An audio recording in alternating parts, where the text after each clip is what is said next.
thinking, I'm sure that was not an easy drive. I made a mistake, which is par for the course. If you are new and it's your first time getting your binder today, you may not have the May 21st session in your binder. So everyone look at the May 21st tab. If you need an insert, I will bring that over. My name is Juana German, and I am with the Sauk Prairie Area Chamber of Commerce. And I really want to thank you for coming to our coffee and coaching. These sessions are not possible without our sponsors, and I'd like to acknowledge them: Bank of Prairie du Sac, Culver's, Prairie Fire Yoga, TEDx, and Tools Marketing. We also could not do the series this year without the incredible help from John Lehan in the back. Raise your hand. Recreation. This space is available for rent anytime you have an event and you're looking for a space. It's also a very active place during the week, so I encourage you to come out and support this great asset. I would also like to thank Kurt Wenger with Drop Frame Productions. Wayne Kurt, he has videoed each of these sessions, and so as soon as today is over, we will assemble all of the links. I encourage you to share it with your coworkers, friends. Encourage them to join us for the fall session, because today is the last one for the spring session, and we'll resume again in September, and the dates are on your binder. So with that, I want to welcome you. Restrooms back here, coffee, got some goodies, and we have the fabulous Eric Feinendegen. Eric, take it away. Thank you so much. Thank you so much, Tawana. How do I sound in the back? We sound good? All right, well, welcome everyone. We've got coffee, we have lightning, we have everything that you need for a great presentation. My name is Eric Feinendegen. It's great to see everybody. And welcome, yes, to session number 4. It's interesting how fast time flies by.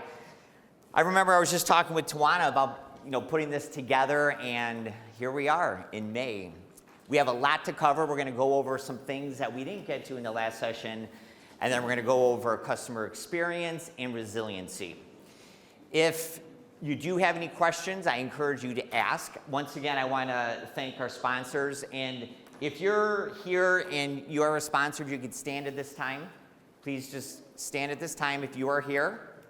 Okay, let's give a round of applause for our sponsors. Thank you so much.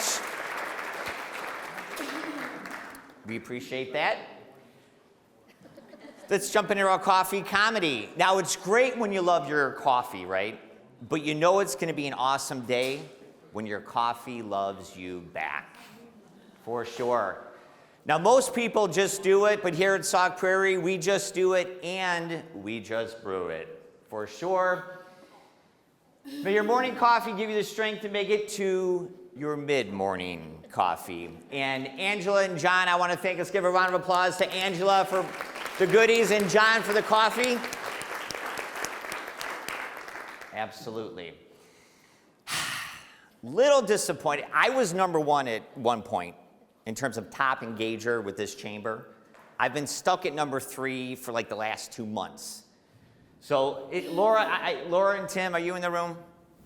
All right, like I said last time, game on. I will be back to number 1. Expectations. This usually is not a problem when I speak, and I know it's not an issue here at Sauk Prairie. We're here to support one another, to learn, to share, to grow together. Let's have it be a supportive space. If you have a question, as I mentioned, feel free to ask at any time. And also, I get some of the best input at the break, after the session. If you feel that there's something of value that other people need to hear, trust me, I have some answers, but I don't have all of them. Please feel free to raise your hand or just shout it out, share so we can all learn together. Normally, I would have you sit here and we would stretch to the left and we would stretch to the right. Because I always say, mood follows movement. We're going to do something a little bit different, if you would.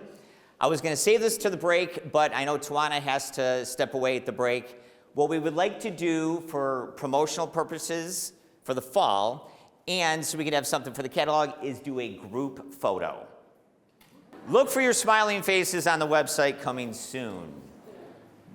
As Tawana mentioned, there's a playbook available for you. If you've not had it yet, there's one available up front here, and there should be playbooks from the previous sessions. Make sure you have those as well. I'm going to encourage you to follow along. Feel free to take some notes. We're going to cover making connections first.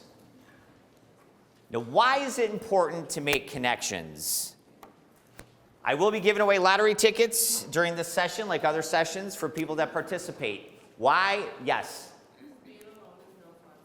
Being alone is no fun. Absolutely. Alone, no fun. Okay, can we get a couple more?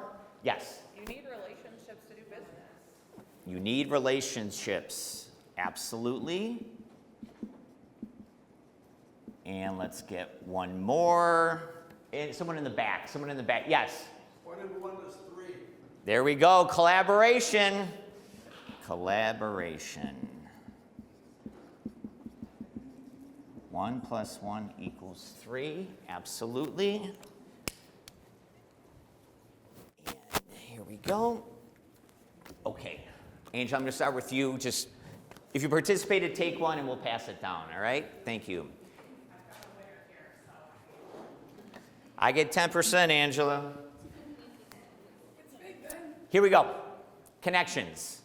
These are all absolutely correct, but it goes even higher than that. We're in the attention and the connection economy. Please write that down. We're in the attention and connection economy. Your net worth, as Grant Cardone says, is determined by your network.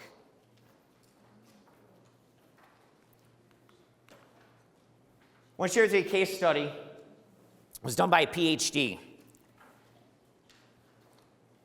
He did a study on 16,000 executives. He wanted to gauge performance. And his conclusion was this, that there was a direct correlation between achievement and the ability to care for and connect with people. Because it was said best, relationships are in every industry. People may think, oh, Eric, you're in the speaking industry. I'm in the relationship industry, and so are you. Why? Why do people connect? Now, I'm going to hit a nerve on this, so be ready. Do you ever see somebody that you know that's less experienced, not as skillful, doesn't work as hard, yet they're getting the promotions, earning a higher income, getting more business? Raise your hand if you know anybody like that. There's a reason for it. Most likely, they're better at building relationships and connections. That's the power of connecting with others.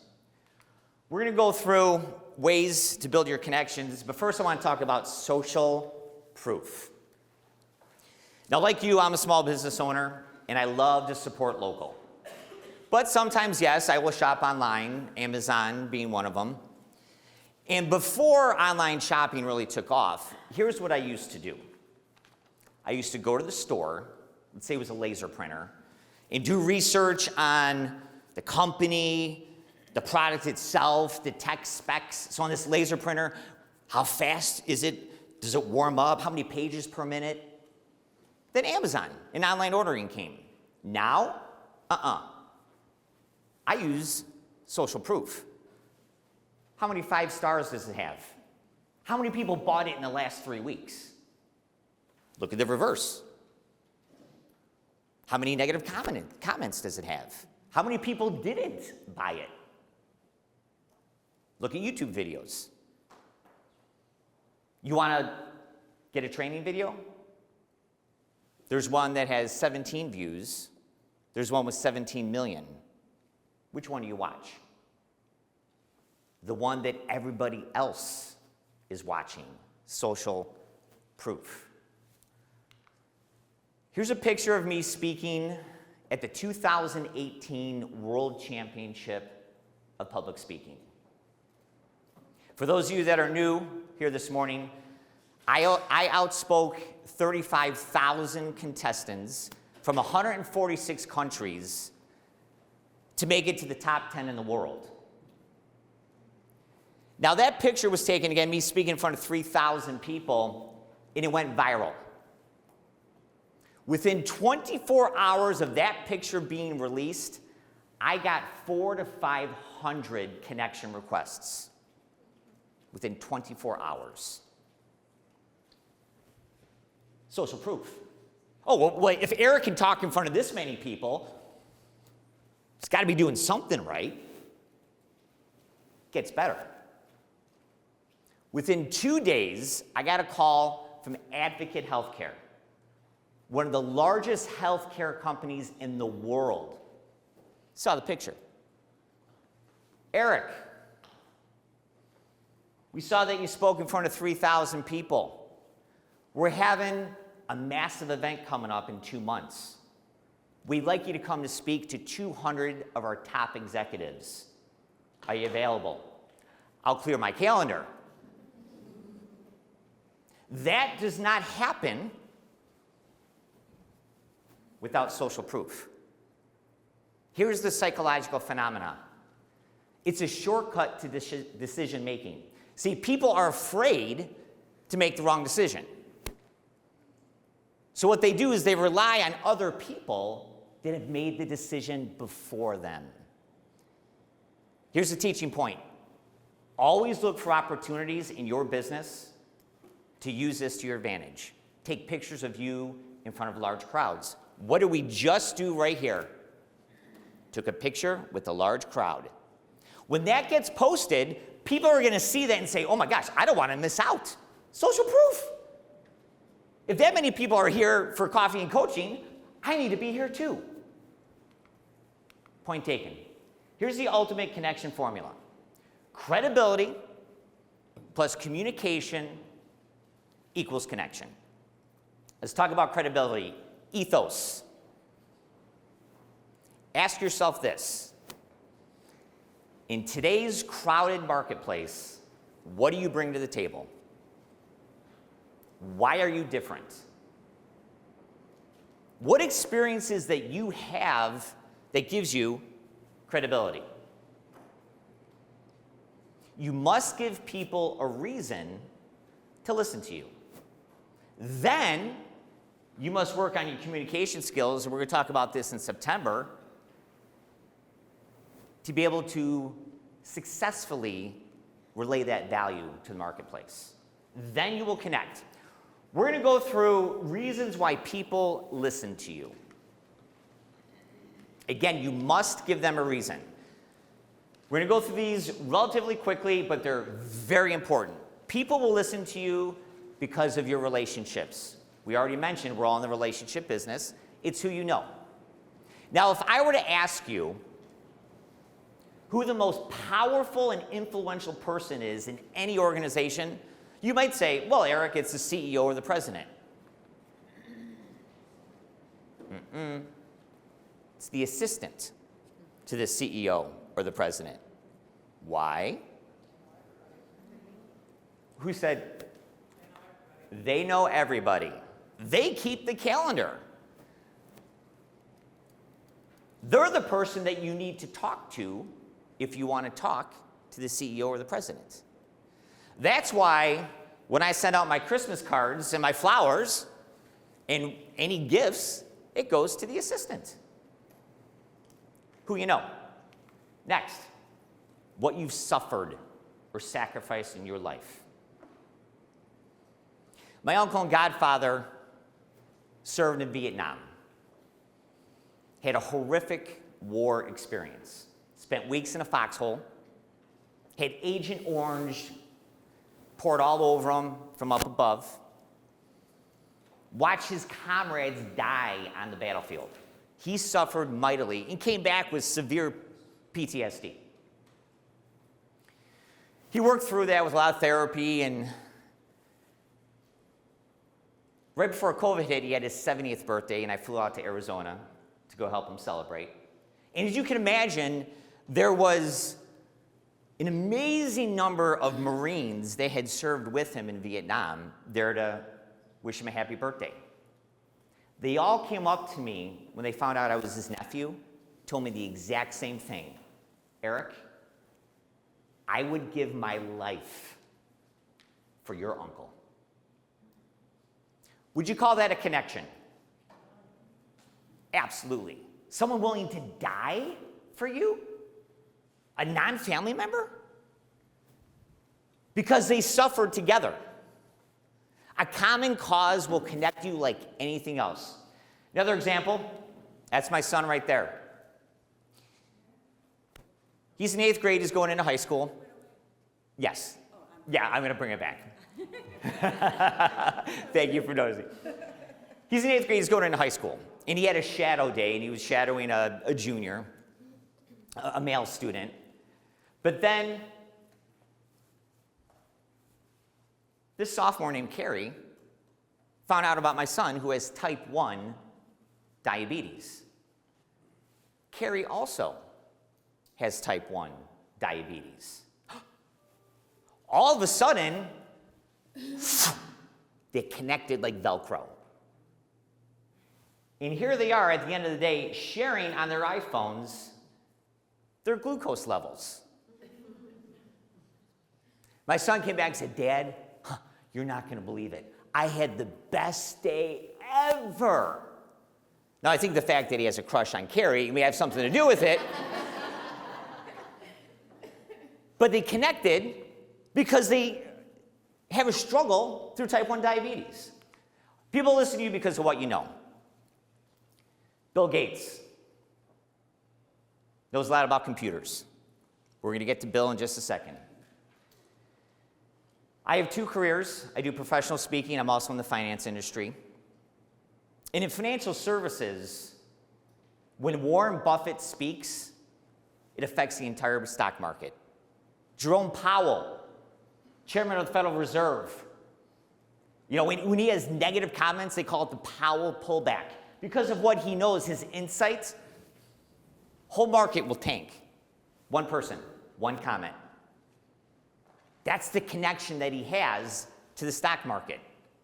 In your industry, the more that you use social proof in your communication skills and you let people know what you know, you will connect with them. What you've achieved. Michael Phelps, 23 gold medals. When he walks into a swimming arena, you think people would listen to him if he started to teach? Absolutely. They'll listen to you also. What you're able to do. Now, I'm pretty good in front of a room. I've been doing this 20 years. So, people are willing to listen to me, at least for a little while until they say, oh, I'm done with you, Eric. But here's what I'd like you to do. Real quick, we'll take 30 seconds. Jot down your abilities. We're all good at something. Jot down your top 2 abilities. Could be in your business. Could be in your personal life. Could be a great listener. Could be a great baker.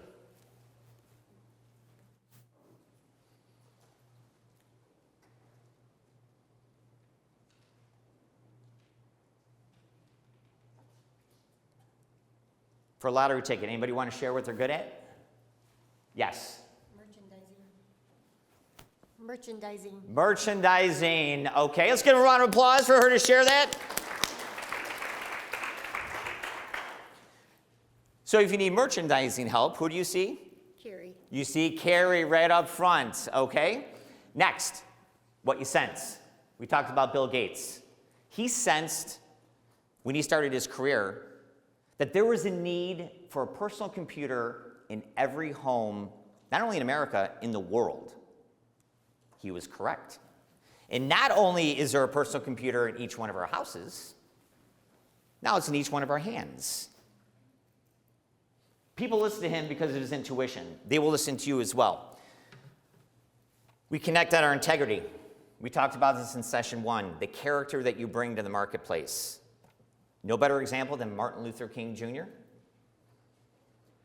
Civil Rights Movement, People connected with him because of his character, what he stood for. You stand for your principles and your values, people will listen to you.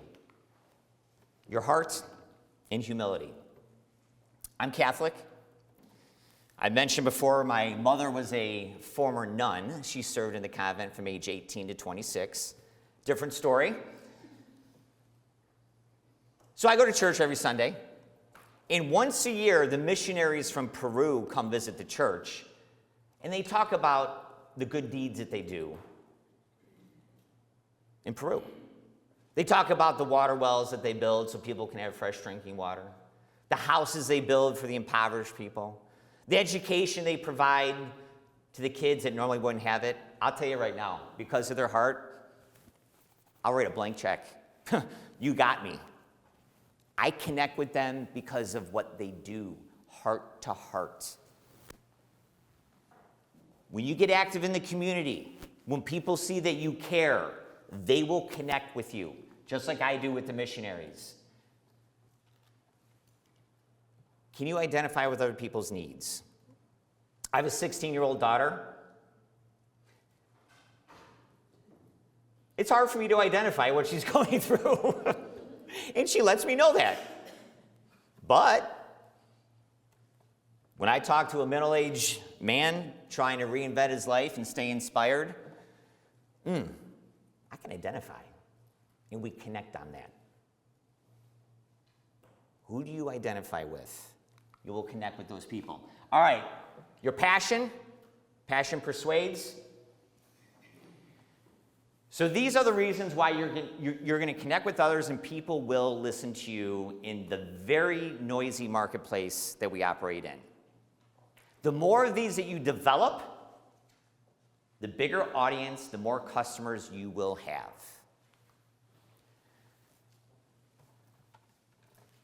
I'm going to have you do this tonight for the sake of time. Why do people listen to you? Please do this tonight or at the break. List your top 2 responses. Once you understand why, then you know how to take advantage of it. Let's look at the steps to be a better connector. We can never take for granted or assume that people know that we care for them. This has to be consistent. So I brought up my daughter. She plays volleyball. And I went to one of her tournaments, and I noticed something very interesting. After every play, it doesn't matter if somebody hits it into the net or if they have an ace. After every play, they gather in the middle of the court, and they go, yeah! They're communicating care and value. Doesn't matter what the person did. They're encouraging one another. And then I looked around, and I noticed every team did it after every play. Now, what if we brought that same attitude into the workplace? People on your team, your customers, your family members, your spouse, your partner, are you communicating care on a regular basis? Once is not enough. It has to be consistent. I love this quote. We don't connect with others by telling them how great we are. We connect by telling them how great they are. That's the communication piece I was talking about earlier. Must go to people's world. It's not enough to have an open door policy. Why? Most people won't walk through the door. You have to get out. Rub shoulders with your employees, your customers. Connect that way. 2 quick stories. I used to sell computers right out of college. I was in inside sales. And most of the time, the computers that I would ship out would get there, no problem. But sometimes, big orders, something wrong. And I would get very frustrated, as would the other salespeople on my team. Then the sales manager said, Eric, let's go to the world of the people that are actually doing the shipping. And we went down into the warehouse. You want to talk about a change in perspective? I had the easy job. I promise you. When I went to their world, I was able to connect with some of the things that they had to do on a regular basis. And I had an understanding because of that. Go to the worlds of the people that you interact with regularly. Another quick story. I met my future wife when I was 28 years old, still at CDW. There was a reorg. I was sitting in my cube. This 23-year-old brunette had been reorganized, and she ended up sitting right next to me, right? We were working this far apart from her. Here's my cube. Her name was Maggie. She had a smile that would melt hearts. I looked over and said, my God, if I screw this one up. 4 years later, we were married. After 19 years of marriage, 3 kids, the whole thing, we're still connected. Be in other people's energy. Now, Maggie and I, we were in each other's energy for 8 hours a day, all day. And trust me, I tried to screw it up, believe me. If you want to connect with someone, go where they are at. Please write this down. There is power in proximity. There is power in proximity. You stay in someone's energy long enough, I promise you, you will connect with them. Find commonality. I already told you I'm Catholic. My 2 best friends are Jewish and Muslim. Why is that, Eric? Because we've decided to build bridges, not walls, with one another. We connect on laughter. We connect on having fun. We connect on our values, how we think of other people. We don't focus on what's different. We couldn't be more different in our beliefs. But we choose to build bridges with one another. And those 2 are my lifelong best friends. Had to be consistent. We talked about it. Don't raise your hand on this one in case they're sitting next to you. Do you ever work with somebody or your boss where you never know what kind of mood they're going to be in when you walk into work? Again, do not raise your hands. It's like you're sitting right next to me. I had a boss where you say, what kind of mood is he going to be in today? Inconsistent, flip-flop constantly. It was a disconnect. We must be consistent in the energy that we provide. And finally, there's that word again, common. A common history and a future. Part of my job in my financial career is I'm the director of client relations. Spent a lot of time with our clients and customers. And back in 2015, I took 32 clients with me to Ireland for 9 days. There we are, in front of the hotel in Dublin.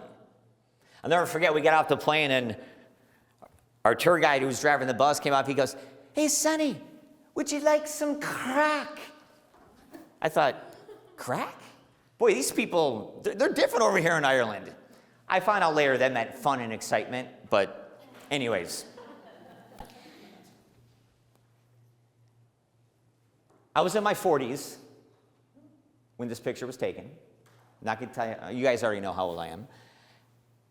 The average age of these people, late 70s. 30-year difference. I'm telling you, we had the time of our lives for 9 days. Our hotel wasn't ready. So what are we going to do? It's 9 a.m. in the morning, 8 hour, we're all jet lagged. Let's go get drunk. We went to the Guinness, take that out of it. We went to the Guinness plant. It was the only thing that was open. We went to the Guinness plant, we were all, yeah. Anyways, I serve 400 to 500 clients. Who do you think I'm connected to the most? Right there. Common history. Do things with your employees. Do things with your customers. Create that common history and cast vision. Cast vision for a better tomorrow. For a future together. That will keep you connected. This is in your workbook. You can take a look at that later tonight. All right, let's talk about understanding. How are we doing on time, by the way? 8:35. Oh, we're doing good. We're doing good. Okay. I promised Tawana, I said, Tawana, we will get through all the material this time. All right. We must understand others if we're going to connect with them. Let's dive into this. Most people choose not to understand others. Most people choose to tolerate others. Tolerate other people's opinions. Tolerate other people's history. We may say we choose to understand, but many times we put up that wall. Take a look at that picture right there. Based on your perspective. When I was 12 years old, I was driving in the back seat of my grandmother's station wagon. We were following behind a car. We were going southbound. Car was coming northbound. We're only going 30 miles an hour, but the car coming southbound crossed the center line and hit the car in front of us head on. Again, it was minor accident. Everybody was fine. But the police came, wanted to get a report. And they interviewed me, and I said, oh yeah, the car coming southbound crossed the center line and hit the car that was in front of us. A witness from the other car said, The car going northbound crossed the center line and hit the car going southbound. I said, wait, what? I said, no. Anyways, we were going back and forth. The police officer was very confused. Why? We had different perspectives. We saw things differently. Who's right, who's wrong? Depends on the perspective. We need to understand that. As a leader, you have to see what others see before they will see what you see. Right there. That is the core of influence. That is the core of leadership. And this is true when it comes to your customers. We'll talk about that in a minute. Everybody's going through something. I'm John C. Maxwell certified. Chris Robinson is one of the presidents of the John C. Maxwell team, and he says it best, which is this. When you meet somebody, they fall into one of three categories. This is all of us. You're either going through something, you just went through something, or you're about to go through something. Everybody's fighting a personal battle. Must have empathy. I'm going to read this. Story. Talks about why we need to have empathy. One day, a preacher was returning home from a visit to New England when one of his parishioners met him at the train station. Well, asked the preacher, how are things at home? Sad. Real sad, said the man. A cyclone came and wiped out my house. Well, I'm not surprised, said the unsympathetic pastor with a frown. You remember, I've been warning you about the way you've been living. Punishment for sin is inevitable. After a long pause, the layman replied, it also destroyed your house, pastor. It did? The pastor said, surprised. Ah, yes, the ways of the Lord are forever past human understanding. Empathy. We're all going through something. When you show empathy for others, you will connect with them. And they will show empathy for you. Okay, this one's pretty basic, so you got to think highly of other people. You have to value them. But here's what it comes down to. You have to have a positive attitude first about yourself. If people are constantly irritating you, bothering or annoying you, you must look inside. We must fix ourselves first. We must have a positive attitude about ourselves first. Then we will have a positive attitude about other people. Everyone's our mirror. A loving person lives in a loving world. A hostile person lives in a hostile world. As Ken Keyes Jr. says, everyone you meet is your mirror.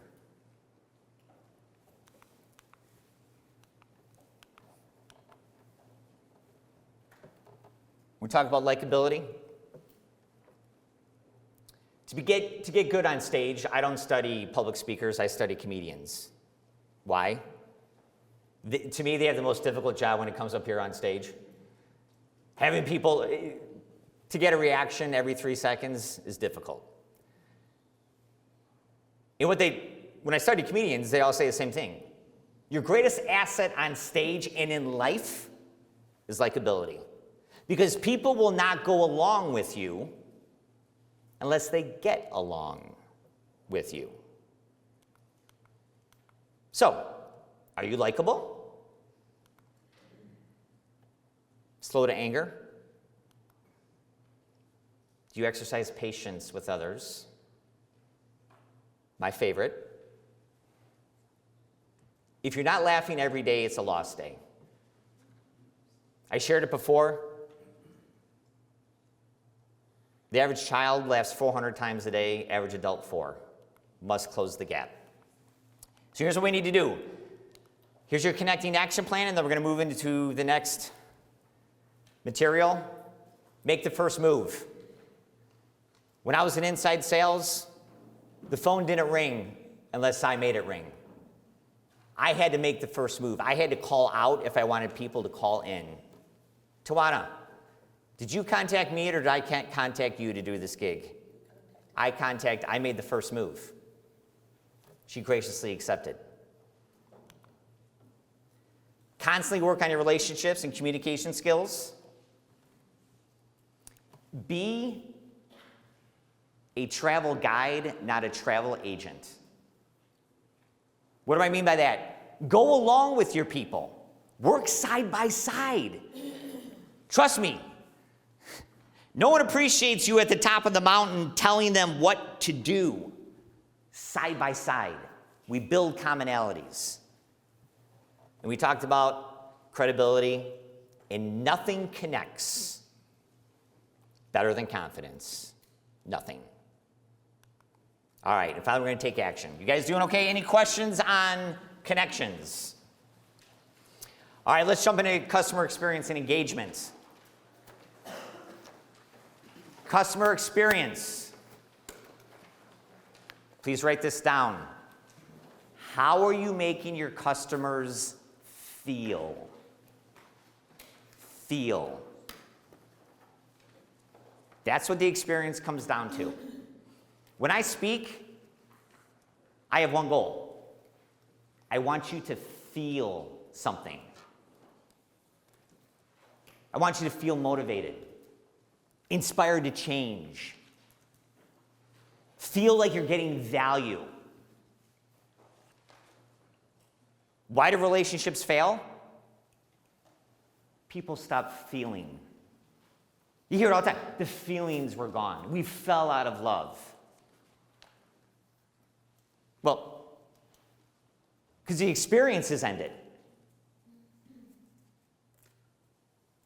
They stop giving the other person feelings.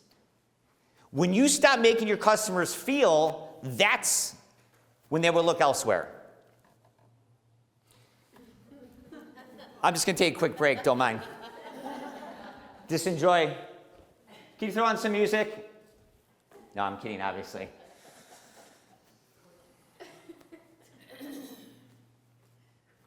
How does that make you feel? Annoyed. Right? Annoyed, turned off, not valued.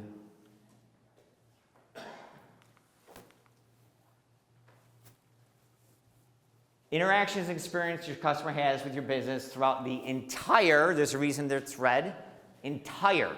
It's not just the point of sale. It's when they Google you. They go to your website. They call you on the phone.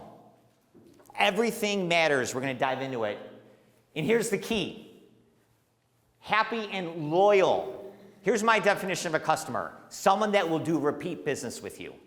If someone only does business with you one time, they're not a customer. You fill the need. They had a need. Here's what I know. When I speak, if I don't get asked back, I haven't delivered value. Real simple. Right? There's been times, not often. There's been times I don't get asked back. I didn't connect with the audience or, right? Repeat business is the key to this whole thing. If you're not getting repeat business, you're doing something wrong. That's what the whole premise is here. We're going to talk about loyalty. Obviously, customer experience impacts loyalty. Most products and services are a commodity. The customers do have the power, we don't. They can go anywhere they want to get products and services. We have to provide the experience to make them want to come back. Now, this is the good news here. Customers switch because of a bad or poor experience. I'm sure you'll agree with me, most companies don't offer quality experiences. We just showed the meme. Stay and hold well. We'll get to you when we can. Which means there's a lot of business for each one of you to get out in the marketplace. And people are willing to pay more for a better experience. That's how desperate they are, again, to what? Feel something. Quick exercise, and I'll just need about a minute of music here. I'll tell you when, John. Jot down where you spend your money. Where do you go repeatedly? What restaurant? Gas station? Coffee house? Doesn't matter. Name 3 businesses that you do repeat business with on a regular basis. Can we go ahead and get about 45 seconds of music? 3 businesses that you do repeat business with.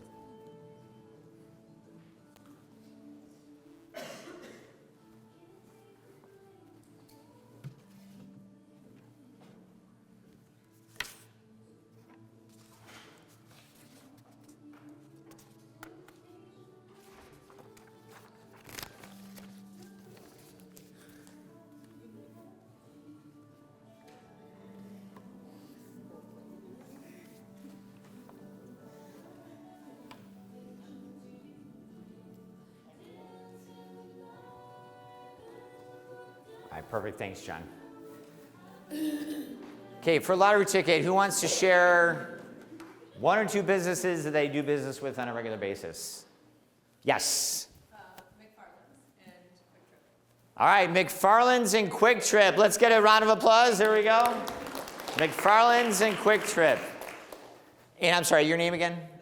Leah. Leah. Thank you, Leah. If I forget her name, Lennon. Leah. We're going to come back to you, Leah. Once we understand why people do business with us, then we can focus on what products and offerings to make available to them. Once we have that figured out, then we can understand the customer experience. This will give you major insight as to what you need to be doing for your customers to provide an experience. Because there's a reason why Leah keeps going back to McFarland's and Quick Trip. We're going to find out right now why she does that. There's 6 reasons why she does that and why we purchase things. Number 1, because something's fast. Fast food, right? We're in a hurry. Luxury. We're going to stay in the Ritz-Carlton. We want quality. Ford, quality's job 1. We buy things because they're cheap, right? I don't need to spend $10 on a pen. User-friendly, easy to do business with, and you have great customer service. These are the main reasons why people will do business with you. Which one do you represent, or which ones do you represent? When we talk about customer service versus customer experience, 2 totally different things. Customer service is when we're backpedaling. We're trying to repair. We talked about you're either preparing or repairing. Huge piece of the customer experience. Things go wrong. We do not live in a perfect world. We must have great customer service. But as the slide says, that's reactive. We want to focus on being proactive. Because customer service is simply transactional. Customer experience is transformational. That's when you make people feel. That's when they're going to do repeat business with you, is when we're proactive. Give you an example. My son plays baseball. When he first started out, no, I'm a basketball guy, right? Not a baseball guy. I didn't know much about what he needed, but I knew he needed a mitt. So Dick's Sporting Goods I'm in Gurney, it's in Gurney Mills Mall. We went there. I wanted to spend $40 on a mitt, right? Nope. I walked in, and kudos to the sales guy. Hi, can I help you? Yeah, we're looking for a mitt. Really? And then the questions came. Well, how old is he? What league is he in? What else does he have? Blah, blah, blah, blah, blah. There were so many things that he needed that I wasn't aware of. He was being proactive. He made both of us feel important because he was bringing up things that I had never thought of. So then we got the backpack, the bat, the gloves, I mean, you name it, right? A $40 purchase turned into a $400 purchase. Now that's, right? He's proactive. Unperceived needs. And guess what? My younger son, when he needed a $40 mitt, I went in again and spent another $400 with the same salesperson. Right? He made us feel valued. Yeah, of course he was trying to make a sale, without question. But he showed us value because he spent time with us. My son was on top of the world. He got to pick out the color of the bag and the bat, and everything else, right? Felt important. Repeat business. The theme continues on and on. What are you known for? Here's one of the biggest challenges I see in the marketplace. People are not known for anything. Be the best at what you do. Why, Eric? Well, when I want pizza where I live, and it's deep dish, I go to Lou Malnati's. They're known for their deep dish pizza. In my opinion, they're the best in my area for deep dish. But if I'm in the mood for thin crust, I go to Rosati's. Because they're known for their thin crust pizza. You must stand for something. Why? Because it gives your customers relatability. Be a steakhouse, not a buffet. Unless you own a buffet. People ask me, Eric, what do you speak on? Communication, leadership, development, and inspiration. Wrote a book on it. Eric, we need you to speak on cybersecurity and internet safety. I'm not your guy.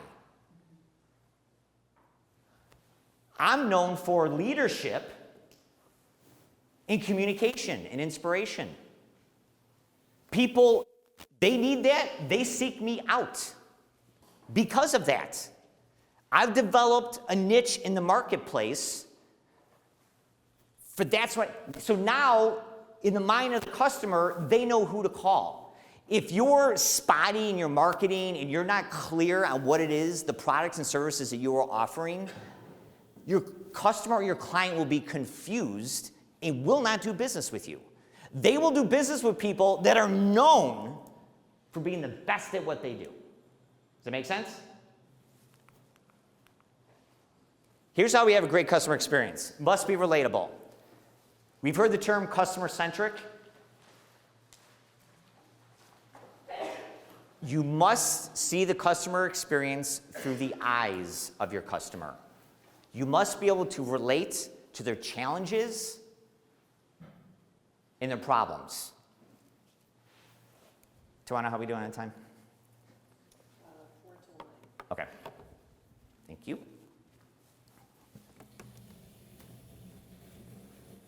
All right. Let's talk about relatability. So I have 3 kids. My daughter's now 16. She's driving. My other 2 take the bus. We've been using the same bus company up until this past year. Here's my house, right? We live in a cul-de-sac. Okay. For 9 years, this is where the bus would pick up my kids. Everybody see that? Change in the bus company. There's a bunch of trees here, right? Okay. Now, the new bus company wants to pick up my kids here. We can't see them get on the bus right there. It's a difference of about 60 feet.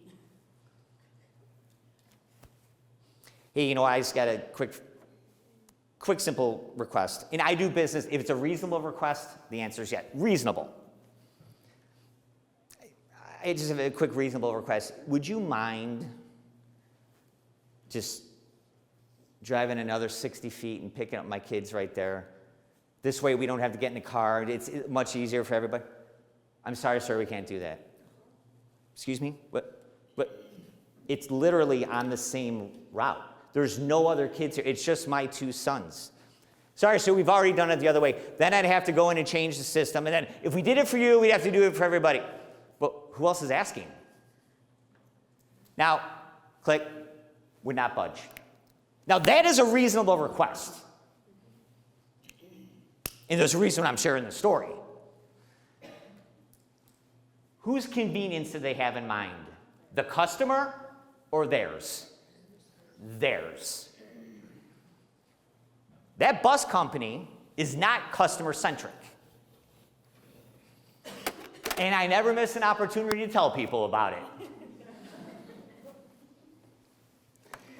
Relate to the needs of your customer. We must adapt. COVID, pandemic, best example we'll ever find of why we need to adapt.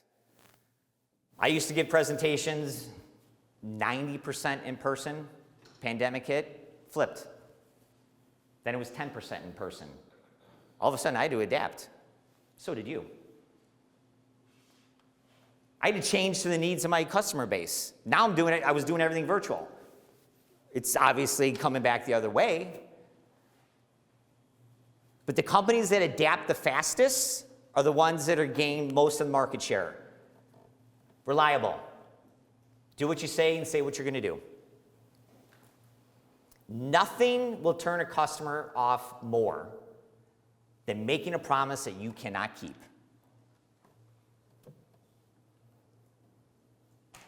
This is where the under-promise, over-deliver concept is so important. As I mentioned, I sold computers in inside sales, and for our training, we had to do retail sales.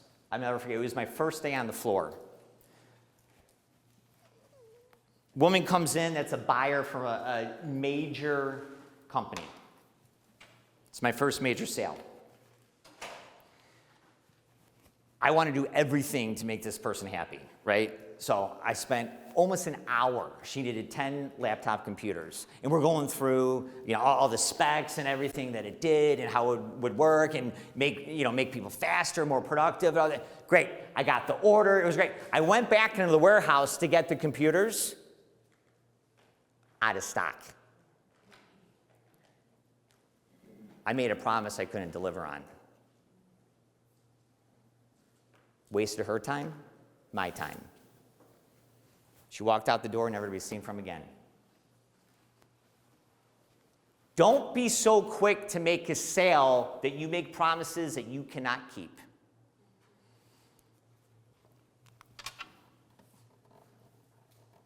Timeliness is key. People will pay for timeliness. Pre-pandemic, I used to go to the grocery store. I haven't been inside a grocery store in, 4 years? Everything gets delivered now. Why? It's more timely. It saves me time. It's more convenient. We must be responsive to our customers and move at their speed, not our speed, their speed. The more responsive you are, the better customer experience people will have. All right, your product is the appeal. Your process makes customers on 3, 1, 2, 3, feel. There's that word again, feel. Okay, we got 5 minutes. I want you to just dissect your process, because that's where the customer experience is. Here's your product. This is a restaurant example. You're offering food and beverages if you own a restaurant. So play along with me here. You own a restaurant. That's the product. That's the small circle. This bigger circle are your processes. These are your touch points. This is the customer experience. Do you have ample parking? Clean bathrooms? Do you have nice wait staff? Are you timely in taking the order and getting the food out and prepared?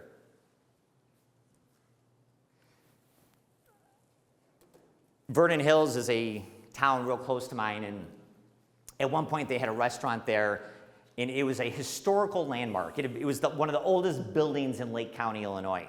And I'm telling you, they had some of the best roast beef you'd ever have. I mean, the craft beer was amazing, right? Full parking, I mean, it was awesome, spacious. One problem. In the summer, it stunk like sewage. Something about the age of the building, I talked to the owner many, many times, as a lot of people. Something with the pipes or what, it just stunk. Wintertime, you're fine.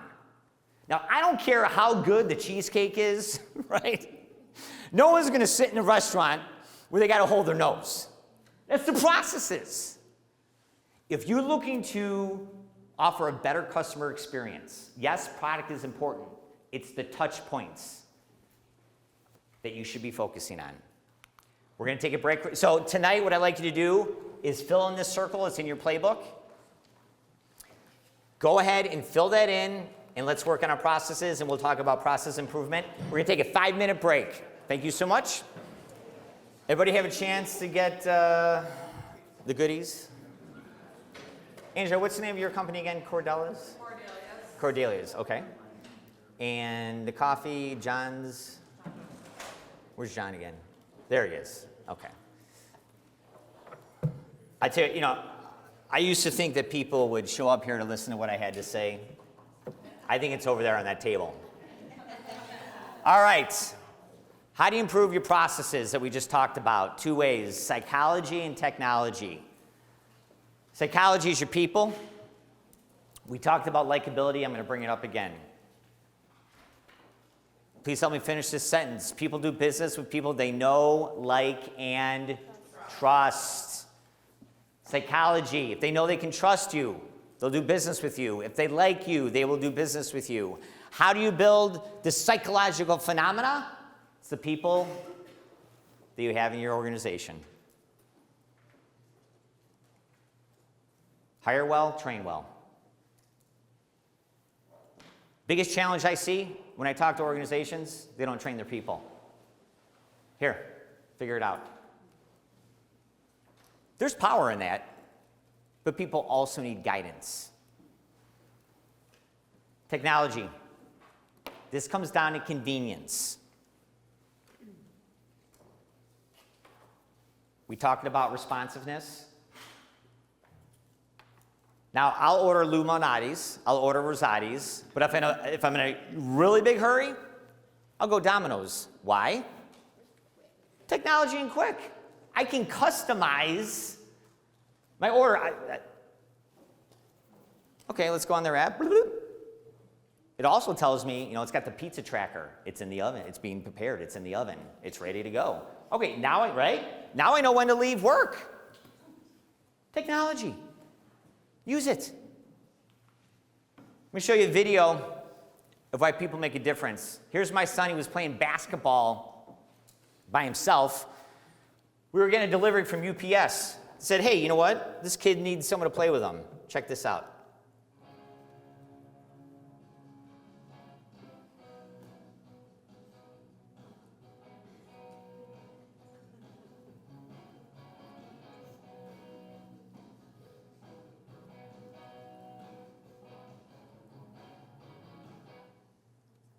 When I have to send a package, who do you think I do business with? My birthday's February 20th, so is my mother-in-law's. I have a very strange dynamic in my family. My wife has the exact same name as my mother, and I had the exact same birthday as her mother. It's very strange. We're at the shanty.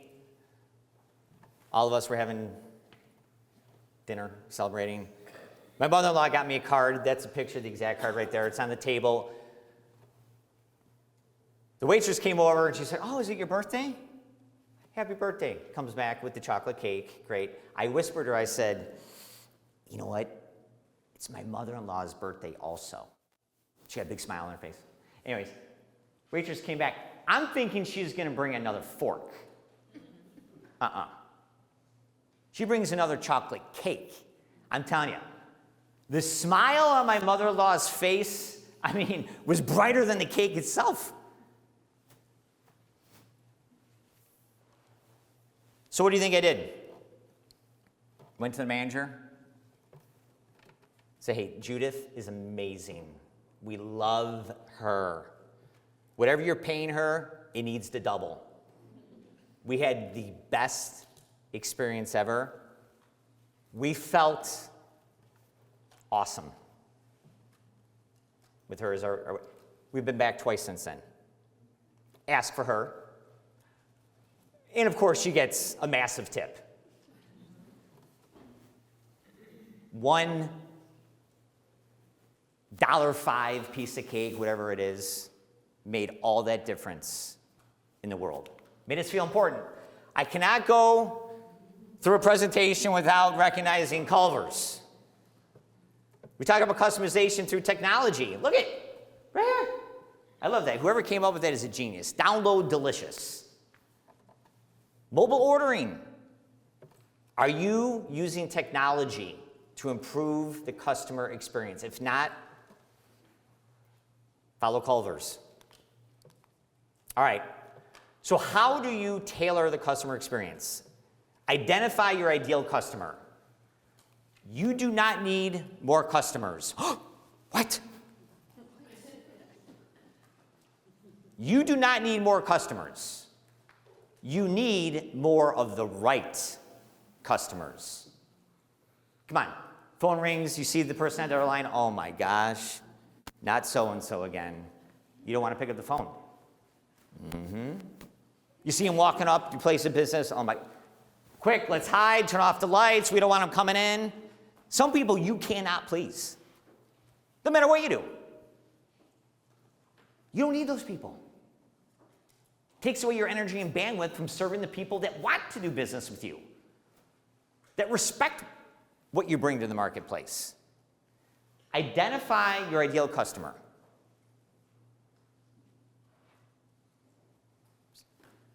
I've spent my whole career cold calling. I still cold call. My ideal customer cold calling is Baxter Healthcare. Why? My mother worked there, my father worked there, my uncle worked there, my brother worked there, and I worked there. I'm the co-member chair of the Baxter Alumni Club. I'm all in with Baxter. It's my ideal customer. When I call, I say, hey, this is Eric Feinendegen, former Baxter Healthcare employee. Oh, really? Hey, Eric, what's going on? Yeah. I now work for the original founders of the Baxter Credit Union Financial Planning Division. We're now called, I'm not going to say it, we're now called this company.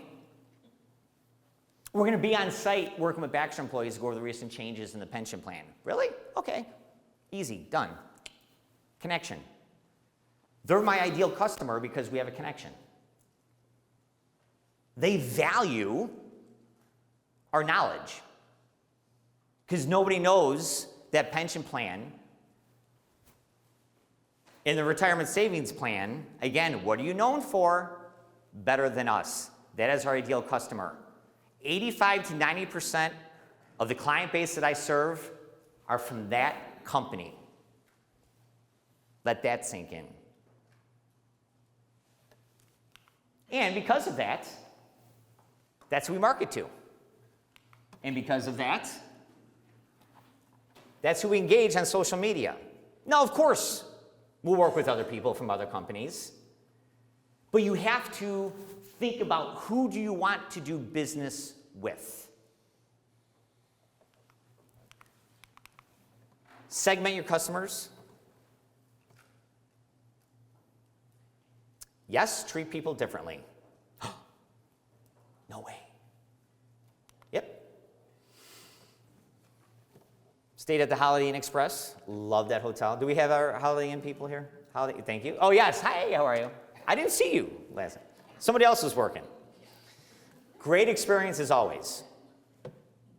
Well, IHG, look, I'm segmented. I'm a club member, but I'm right here. I do not get guaranteed room availability, right? I don't get the free breakfast, and I don't get the welcome package when I come in. I sure don't get this right here, the Diamond Elite parking. I just took that last night. Notice I'm standing next to the sign. My car's not next to the sign. I don't get that. I'm segmented. I haven't earned it. I don't spend enough money with IHG hotels. Now, my goal is to get the Diamond Elite parking. Market to the people that have the money.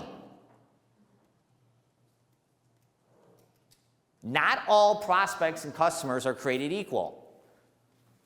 And then you want to reward them. My brother, older brother, he built a home on Disney property. We're going to use that as an example. Beautiful home.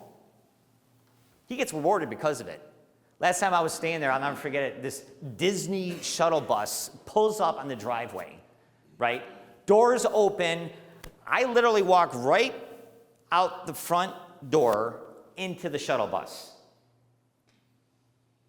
What's waiting for our group? Oh, cold water, sun umbrellas, air conditioning, mints. We had wet towelettes because it's hot in Orlando in the summer, right? Got rewarded. Other people don't get that. And then on the way back, we got picked up right at the front. Same thing, the wet towel, the whole thing, right?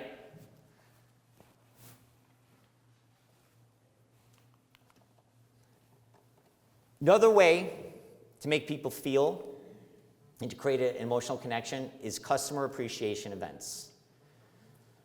Just out of curiosity, who here holds customer appreciation? This is not a right or wrong answer. I'm just more curious. Anyone hold customer appreciation? Okay, so we have a few people. All right. In my experience, they're a great way to provide an experience where you can connect with others at common history and where people can introduce others to your firm or your place of business. Here are some of the events that I have hosted and been involved in over the last 20 years.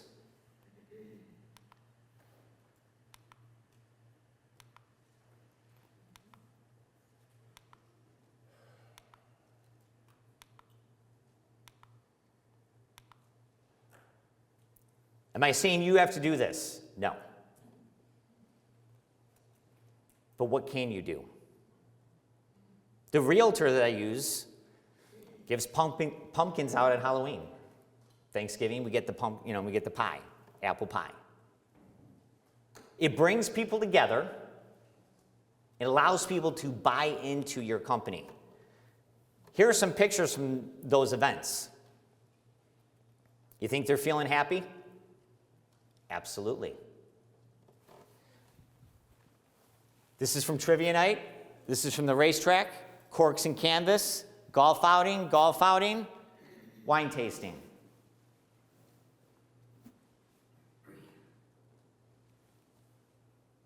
People will talk about these events, the word of mouth spreads, and people want to be part of the club, right?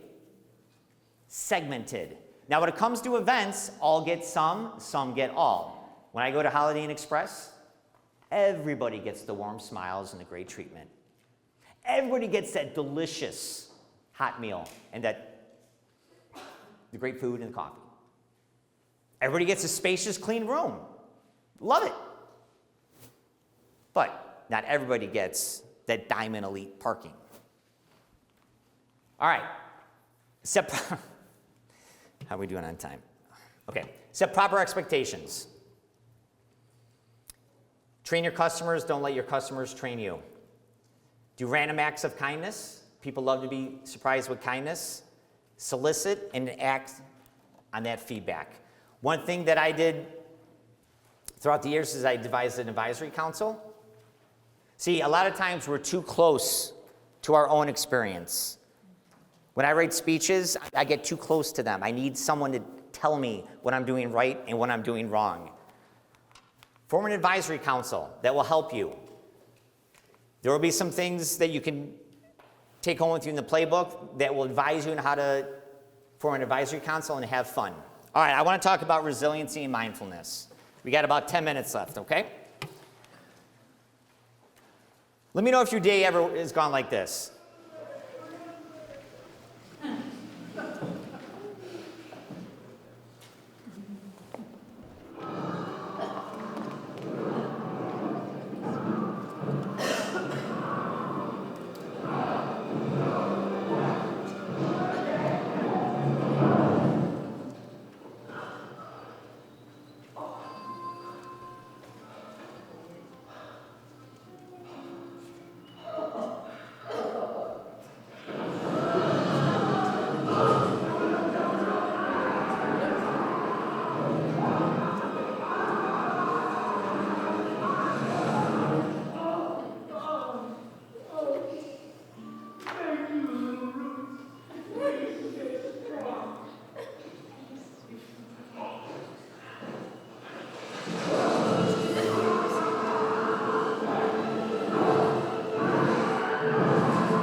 And this was here this morning. It's only Tuesday, right? Okay. Life is tough, business is tough. We were just talking about the life of an entrepreneur. It can be very rewarding, but very challenging. I'll let you read this stat. Cannot function. According to the World Health Organization, 1 in 5 have emotional distress. That goes up 50% of the holidays. What are we going to do about it? Mindfulness. Being in the present moment without passing judgment on it. Real quick story, Dan Harris had a panic attack in front of 5 million people in a Good Morning America segment. You're a journalist. In his own words, in his book, 10% Happier, I suggest you read it. He didn't have mindfulness, he had mindlessness. The constant worry, the constant having to do more, the constant trying to keep up with the competition drove him to a panic attack.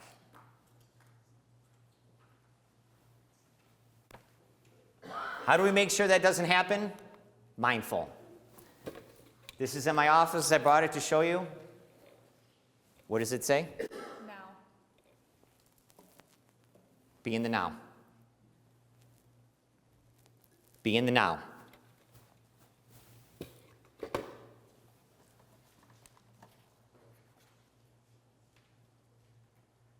It's not easy to not worry. It's not easy to think about, okay, what do I have to do? Mindfulness is a skill.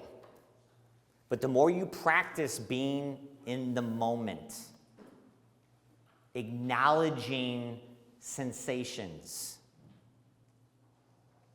your existence right now, feeling what's going on around you, the more centered you will become, the more peaceful you will become. We have just 5 minutes left. If you don't take anything else from this presentation, right here. I know we have some yoga practitioners in here. They will second this. Remember this. Breath is life. When you start to feel stressed, anxiety-ridden, worried, always go back to your breath. When I was competing for the World Championship, I had a lot of things going on in my life. To say it was stress was an understatement. I went to see a psychologist for performance. He said, Eric, sit down. I'm going to hook you up to my computer, and we're going to do biofeedback. And he monitored my breath. I was breathing incorrectly. Proper breathing is from the midsection. And think of a roller coaster or a jellyfish. In, out, rhythmic. If you close your eyes, your brain waves will lower. You will become more peaceful, as well as deep breathing. I'm telling you, it has changed my life. It will change yours. Simple, deep breathing. It will reset your nervous system, make you more centered. It will allow you to cultivate gratitude and acceptance. And stay behind the waterfall.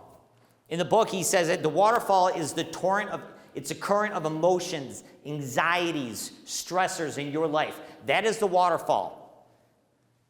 I'm going to ask you to stand behind that waterfall. Acknowledge its existence, but you don't have to judge it. You don't have to invite it into your life. It's there. But be mindful that you don't have to attach yourself to it. Step behind that waterfall and just breathe deeply.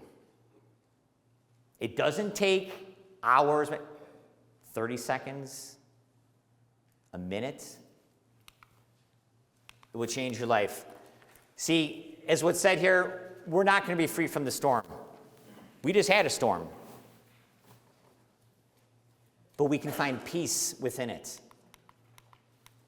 So here are the benefits, and we have 1 minute. So we're going to go through how to meditate real quick. We're going to take 1 minute. Everybody, if you would, just sit back comfortably.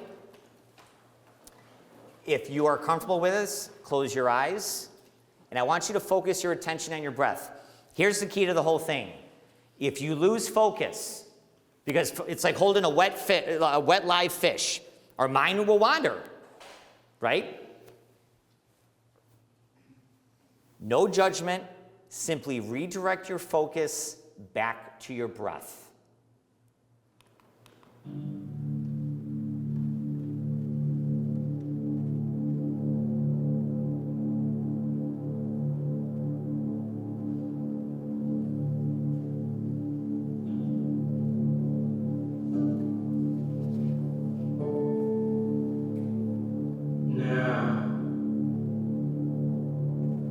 Can you rest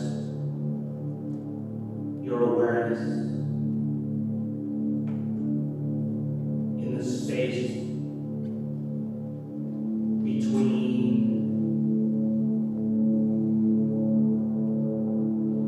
your eyes,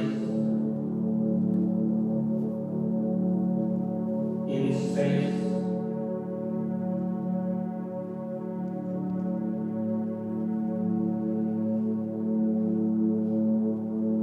and can you sense the energy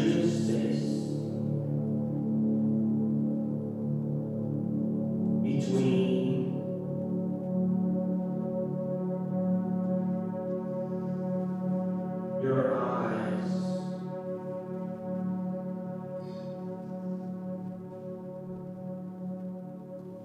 In space. Okay, Jen. Still be aware of your breathing.